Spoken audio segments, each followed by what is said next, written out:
Welcome to Faces of Abortion. I'm your host, Molly White.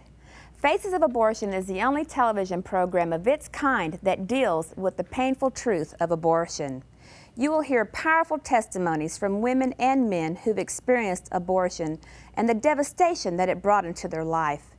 You will hear the truth about abortion from scientific and legal evidence that you may have never known. You will also be given practical steps that you can take to help end abortion in America. And if you're hurting from abortion, we want you to know that Jesus saves and He forgives and He heals. We also have a 1-800 helpline number that you can call and talk to a caring person on the other end who will listen to you, pray for you, and help you find an abortion recovery group in your area to help you heal from abortion. So it just overwhelmed me. And I thought the only way to escape the pain was to take my life. I had a fear that I wouldn't be able to have my own children. It brings heartache. It brings hurt. And I knew they were tearing my baby apart. I remember the cold feeling of the room. I remember laying there and I just said to myself that I will never forgive myself for what I'm doing. I believe that my life was spared that night just so that I could be here right now and say abortion hurts women.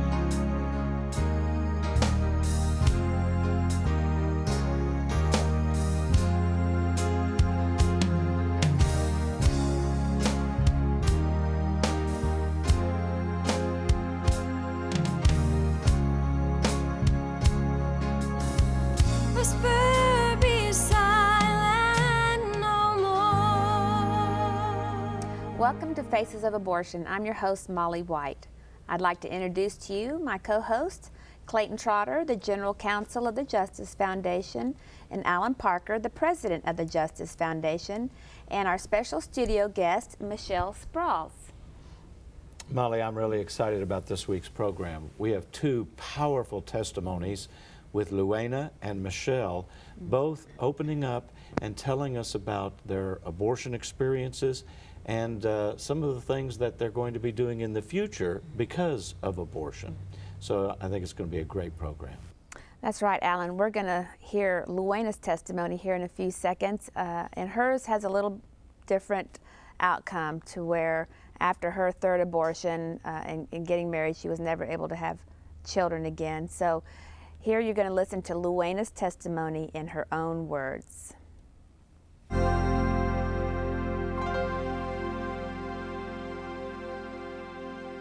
My name is Luana Stoltenberg. I'm from Davenport, Iowa, and I have had 3 abortions, and my life has been devastated by abortion.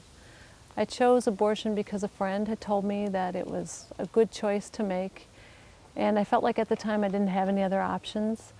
I had gotten pregnant when I was 16 and got married and lost the baby to a miscarriage, so I didn't want to have another failed marriage, and I felt hopeless.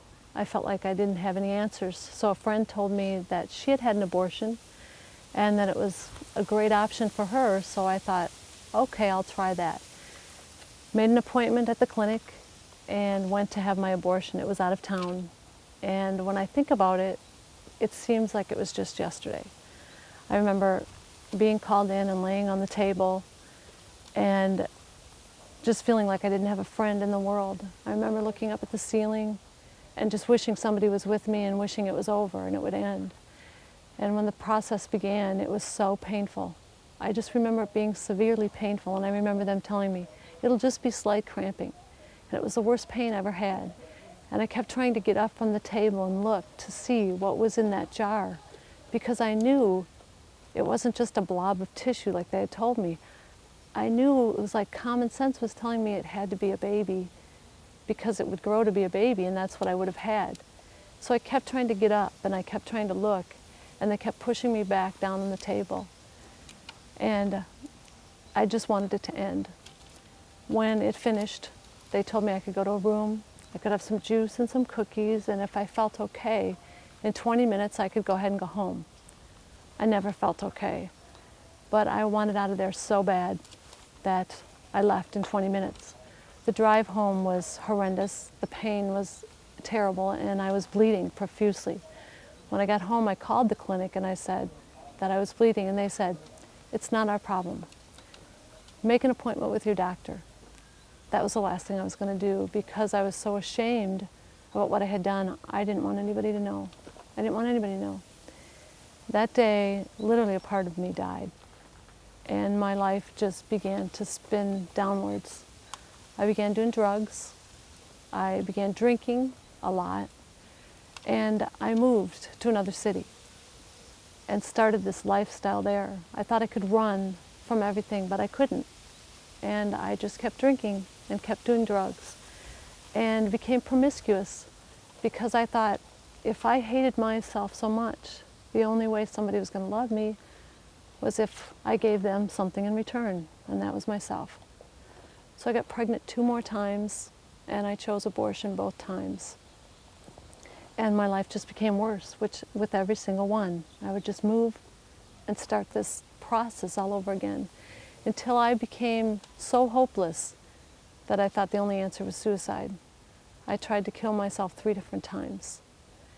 And God had other plans for me. My mother had come to know the Lord, and she was praying for me desperately. And I started calling her and talking to her. I never told her about my abortions because there was no way I wanted anybody to know, but I would talk to her about the problems that were going on in my life, and she would tell me about Jesus. And so one Sunday, she was on the phone with me and she said, "Luana, I love you so much that I can't imagine anything you could have done that would be worse than killing someone, and I would still love you, and that's how much Jesus Christ loves you." And at first I was scared and shocked because I thought, she knows my secret. And I couldn't think that God could possibly love me for what I had done. I thought that was the unforgivable sin, to have killed my own children. But I came home that Sunday, went to a service with her, and I received Jesus as my Lord and my Savior. Moved back, and my life changed. And I found a man who really loved me, cared about me, and we got married. And we decided we wanted to start our own family. And we tried, and nothing was happening. And I remember the day I went in for the tests. I had what was called a laparotomy and a laparoscopy, and they do a dye test. And the doctor, when she finished, asked me if I had had abortions. I hadn't told her to begin with, and I said I had. And she said, "What we found is that one of your tubes is 90% blocked, the other one is 100% blocked, and you will never have children because of those abortions." What that suction from that machine did was literally pull your tubes down flush with your uterus, and they are blocked. And I remember she walked out of the room, and she left me laying on the table to get dressed. And I sat in that room wondering how I was going to get dressed, and I was going to go out. And I was going to tell my husband that he took a chance on me and he loved me, but that he wasn't going to have his own biological children. Not with me, he wasn't. And I found the courage to get dressed that day and go out and tell him. And my husband was a man of honor, and he stayed with me. And the course we had was very hard. We went through lots of trying to adopt and testing for other things, and went through a lot of interviews with women to adopt other children. It never worked, but finally we decided to adopt from the country of India. And we did receive a young boy. He was 2 years old when we got him, from India. But within that time period, there were many nights where I laid in bed and cried and cried. And Steve would just hold me and keep saying, "I forgive you. I love you, I forgive you."